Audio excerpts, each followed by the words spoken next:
focus on another area that people always ask me about is the lip area. You know, a lot of people get different kinds of lines down the lips, even if they're not a smoker. So I'm going to use a serum, and I'm going to show you a different lip treatment you can do with your serum, your lip balms, or to plump and pucker the lip. So I'm going to put the serum right here. I'm going to put it on her skin, and then I'm going to show you the movements. So I'm going to begin right down here, because there's a lot of lines that go there.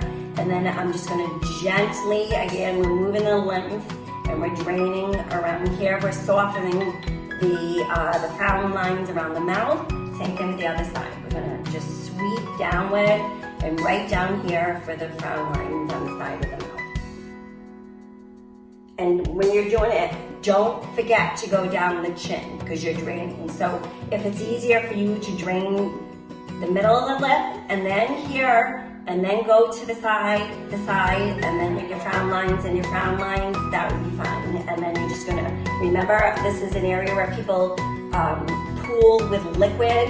We wanna drain and move that out. Once we're moving it down the frown line, we're gonna drain and empty it out. We're gonna move it down the frown line, we're gonna drain and empty it out. And remember, you always end on the side of the neck because this is the main lymph dumping area. So whatever we just drained from the face, we want to clear from the neck. So then we just clear both sides of the neck. I hope that helped.